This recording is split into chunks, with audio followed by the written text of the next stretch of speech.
hemos comenzado a estudiar la doctrina bíblica del nuevo nacimiento, siguiendo la serie de enseñanzas del Dr. R.C. Sproul en su libro ¿Qué significa nacer de nuevo?, que pertenece a una serie de libros que se llama Preguntas Cruciales. Hemos visto en el primer programa que el nuevo nacimiento es necesario para entrar y ver el reino de Dios. También vimos que es una obra misteriosa y secreta que el Espíritu Santo hace en el interior del corazón del hombre. También hemos visto que el nuevo nacimiento representa tan solo el comienzo de la vida cristiana. Vimos que es una obra soberana, es decir, que solamente Dios la hace, y que es inmediata, porque únicamente por su poder puede ser llevado a cabo. Y hoy nos toca ver que el nuevo nacimiento es permanente, así como nos dice en el apóstol Pablo en Filipenses capítulo 1, versículo 6, dice que aquel que comenzó en nosotros la buena obra la perfeccionará hasta el día de Jesucristo. Eso nos da la seguridad de que Dios, que ha comenzado en nosotros por medio del nuevo nacimiento, ha comenzado en nosotros a perfeccionarnos y santificarnos, ha de terminar su obra. Es decir, que una vez que hemos nacido de nuevo, Dios no permite que la vida que Él ha puesto en nosotros se extinga, sino que Él la preserva y la mantiene. Él nos llevará a la plenitud de la redención. Así que de eso vamos a estar tratando hoy. Y para ello vamos a tratar con algún aspecto de la vida del apóstol Pedro. Ustedes saben, si tienen conocimiento de las Escrituras, que el apóstol Pedro tuvo un lugar prominente entre los discípulos del Señor, ya que él era uno de los más osados y tenía ímpetu, y era como una especie de vocero y de líder en ese grupo para acercarse al Señor y traer interrogantes, preguntas, etc. Y vamos a leer, si me acompañan, allí al Evangelio según San Mateo, Evangelio según San Mateo capítulo 16, una ocasión en la que Jesús tiene una conversación con sus discípulos. Podemos empezar a leer allí Mateo 16, capítulo 3, versículo 13, perdón. Dice así: viniendo Jesús a la región de Cesarea de Filipo, preguntó a sus discípulos diciendo: ¿quién dicen los hombres que es el Hijo de Dios? Así que Jesús le pregunta cuál era la opinión pública sobre él y sobre su ministerio. Y allí los discípulos le dicen lo que la gente decía. Dice: unos dicen que sos Juan el Bautista, otros Elías, otros Jeremías o alguno de los profetas. Así que esa era la opinión que tenía la gente. Pero Jesús se interesa en decir: bueno, está bien, eso dice la gente, pero versículo 15, y él les dijo: ¿y vosotros? Es decir, ¿y ustedes? ¿Quién dicen que soy yo? Es decir, Jesús quería saber, ¿ustedes qué opinión tienen, qué concepto tienen sobre mí, que soy su Señor, su Salvador? Y allí, respondiendo Simón Pedro, dijo: tú eres el Cristo, el Hijo del Dios viviente. Y para que entendamos, nosotros como somos cristianos y hemos escuchado toda la vida de que Jesús es el Mesías, es el Cristo, entonces no nos parece tan sorprendente esta declaración. Pero para un judío, allá por el primer siglo, esto era algo realmente profundo y trascendental, porque lo que estaba diciendo es que Pedro estaba reconociendo a Jesús como aquel que cumplía todas las promesas que Dios le había hecho a los antiguos, las promesas hechas a Abraham, a Jacob, a Isaac, a los profetas Isaías, Jeremías, Ezequiel, Daniel. Entonces él decía: este es el Mesías, este es el ungido de Dios, es el Redentor prometido, el Hijo del Dios viviente. Así que es algo realmente tremendo y trascendental lo que Pedro acaba de confesar. Por eso, este Pedro es elogiado por el Señor. Dice en el versículo 17, entonces le respondió Jesús: bienaventurado eres, Simón, hijo de Jonás, porque no te lo reveló carne ni sangre, sino mi Padre que está en el cielo.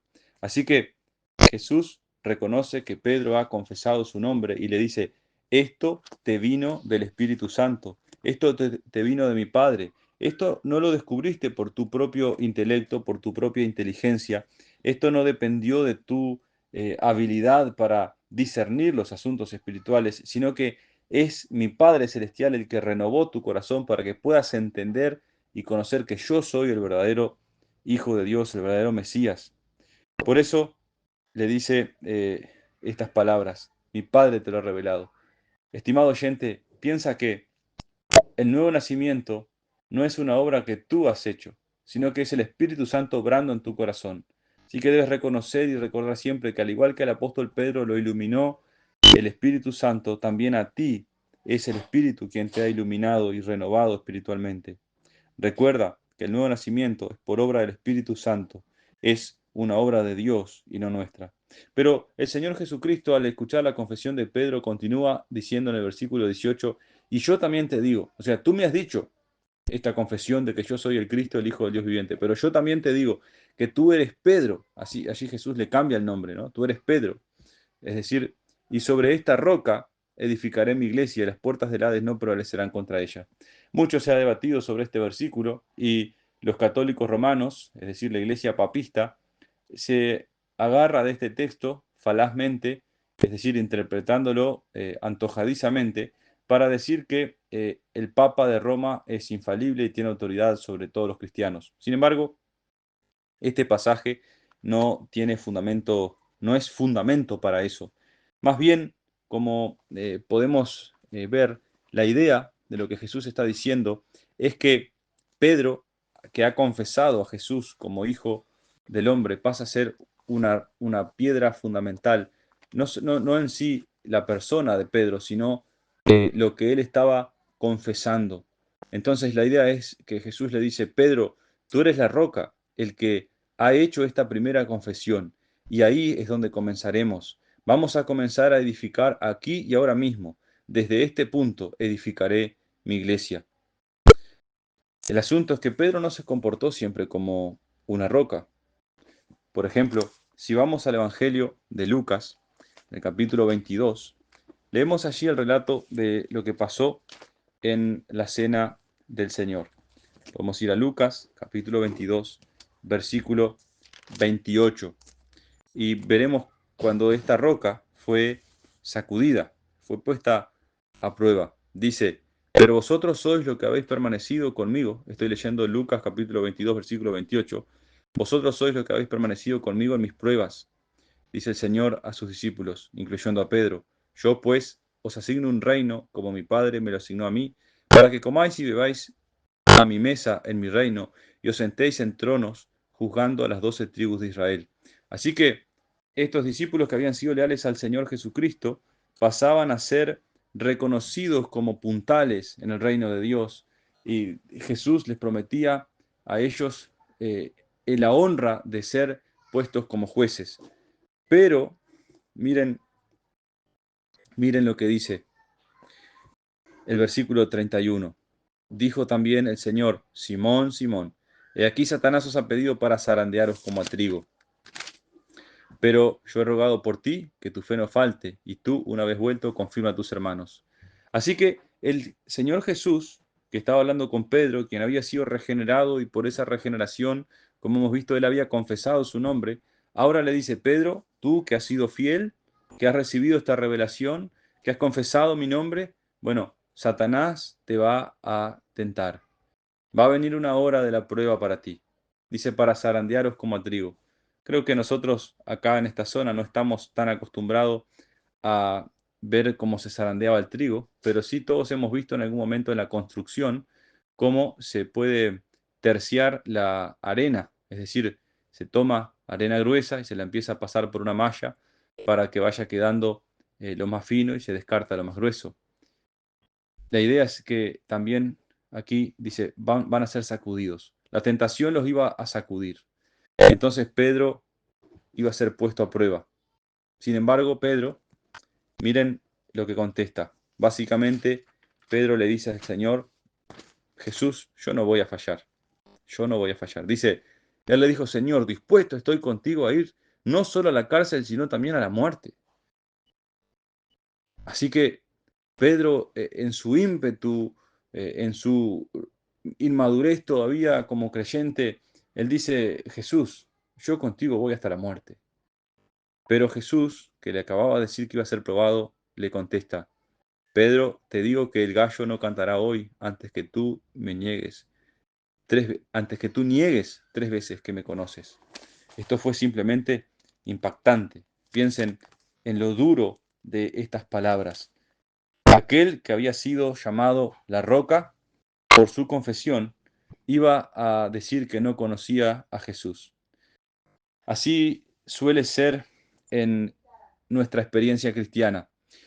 Comenzamos muchos a emocionarnos y pensamos que vamos a ser invencibles. Sin embargo, pronto nos damos cuenta de lo propensos que somos a fallar. Capaz que alguno recuerda ese himno que dice: donde Él me guíe, fiel le seguiré. Donde Él me guíe, en sus huellas andaré. Y creo que eso expresa un deseo genuino del corazón del cristiano que quiere andar con el Señor. Pero siempre, siempre, siempre debe ser un deseo genuino que esté basado en que el poder de Dios me va a sostener. Ese mismo poder de Dios que obró el nuevo nacimiento en mi corazón también va a preservar y mantener la vida espiritual en mí. Y por la fe en que Él obra en mí, yo digo, voy a seguir adelante. Claro que depende de mi resolución en un sentido, pero sobre todo depende de que Dios me dé la fuerza, el poder y la gracia para hacerlo. Con esto no estoy anulando la necesidad de perseverar de parte de nosotros, sino que estoy diciendo que no somos suficientemente capaces de hacerlo. Entonces, aquí Pedro desconfió. Perdón, aquí Pedro descubrió. Al principio fue muy confiado, pero luego aprendió lo propenso que era a fracasar. Pedro negó al Señor. Al ser tentado, él falló. Dice que en 3 oportunidades, estando él muy cerca de donde estaban enjuiciando a Jesús para llevarlo a la cruz, dice que Pedro, al ser cuestionado, dijo: no conozco al hombre. Pero no solamente dijo que no lo conocía, sino que era tanto el miedo y el temor que tenía que él maldijo. Él maldijo para que la gente viera lo fuerte que era él en su resolución de alejarse totalmente en público de un relacionamiento con Jesús. Fue probado y falló. La roca fue sacudida y no resistió la prueba. Ahora, hay una diferencia entre Judas y Pedro, porque esa misma noche, un poco más temprano, antes de que Pedro tuviera esta falla tan grave, Judas también fue tentado. Nos dice que mientras celebraban la última cena, el Señor dijo que uno de los discípulos verdaderamente le entregaría. Y cada uno empezó a preguntar: Señor, ¿seré yo? Maestro, ¿seré yo? Y llegó el turno de Judas y él dijo: Maestro, ¿seré yo? Y el Señor le dijo: tú lo has dicho, apresúrate a hacer lo que has de hacer. Y allí se fue. Él traicionó a Jesús por 30 piezas de plata, y luego de haberlo entregado con remordimiento fue a devolver el dinero y más tarde se suicidó. Aquí vemos una gran diferencia entre Judas y Pedro. Ambos fallaron, pero ¿cuál fue la diferencia? Bueno, la diferencia la explica la oración sacerdotal de Jesús en Juan 17, versículo 12, cuando dice así: cuando estaba con ellos en el mundo, yo los guardaba en tu nombre. A los que me diste yo los guardé, y ninguno de ellos se perdió, sino el hijo de perdición, para que la escritura se cumpliese. Así que, sencillamente, Pedro fue guardado por el poder de Dios. Como Jesús le había dicho: yo rogaré por ti que tu fe no falte. La diferencia la hizo el Señor. Judas no era nacido de nuevo, no era un verdadero hijo de Dios que había sido regenerado por su poder. Por eso falló, porque no fue sostenido por el poder de Dios como Pedro. Así que vemos claramente que el poder de Dios guarda a sus hijos. La regeneración de Pedro fue permanente. Su caída no fue definitiva, aunque fue grave, porque el Espíritu Santo no es solo aquel que comienza la vida cristiana por medio de la redención, sino también, perdón, por medio de la regeneración, sino también aquel que nos sostiene y garantiza que nosotros seremos redimidos al final. Dice en Efesios capítulo 1, versículo 14, que el Espíritu Santo con el cual hemos sido sellados es la garantía de nuestra herencia. Piensen en esto: Dios nos ha prometido que nos va a hacer perfectos cuando Jesús venga por segunda vez y estemos en su gloria. Y el Espíritu Santo que hemos recibido hoy es la garantía de que esa promesa se va a cumplir. Así que si tú has nacido de nuevo, puedes pensar: mi nuevo nacimiento es la garantía de que un día también seré glorificado con Cristo. Mi nuevo nacimiento es permanente. Nadie me puede quitar la vida espiritual que Dios me ha dado. Cuando Dios, el Espíritu Santo, te vivifica, puedes estar seguro de que tu salvación es permanente. Por eso, estimados oyentes, hoy que es el día del Señor y cualquier otro día en el cual ustedes escuchen esto o mediten en estas cosas, celebren que son nacidos de nuevo. No hay mayor regalo que un ser humano pueda recibir. No hay mayor tesoro que un hombre pueda poseer que el ser nacido de nuevo. Estimado oyente, escucha esto con mucha atención y reflexiona desde el fondo de tu corazón. Si no puedes decir con certeza que has nacido del Espíritu, te ruego que recuerdes la enseñanza de Jesús. Él dijo en Juan 3 al 5, que a menos que nazcas del Espíritu, no puedes ver el reino de Dios o entrar en él. Si naces de nuevo, conocerás la ternura y la misericordia de Dios y experimentarás el poder de la nueva vida. Serás una nueva criatura, nueva creación, a la que nada puede destruir. Ni la muerte, ni la vida, ni ángeles, ni principados, ni lo presente, ni lo porvenir, ni los poderes, ni lo alto, ni lo profundo, ni ninguna otra cosa creada nos podrán separar del amor de Dios que es en Cristo Jesús, Señor nuestro. Amén. Esta es la esperanza que tenemos los cristianos. Si realmente has nacido de nuevo, tienes la garantía, la seguridad de que un día serás perfeccionado con Cristo. Así, de esta manera concluimos esta serie de enseñanzas sobre el nuevo nacimiento. Hemos aprendido a lo largo de estos domingos que el nuevo nacimiento es necesario para entrar y ver el reino de Dios, que el nuevo nacimiento es una obra misteriosa del Espíritu Santo en el interior de la persona, que el nuevo nacimiento es tan solo el comienzo de la vida cristiana, que es una obra soberana del poder de Dios, que es una obra inmediata, es decir, que solamente Dios puede hacer, y hoy hemos visto que es permanente. Por lo tanto, ten por seguro que si has nacido de nuevo, tienes la seguridad de que nadie puede quitarte tu salvación. Que el Señor te bendiga y será hasta una próxima entrega de Un Encuentro con la Biblia.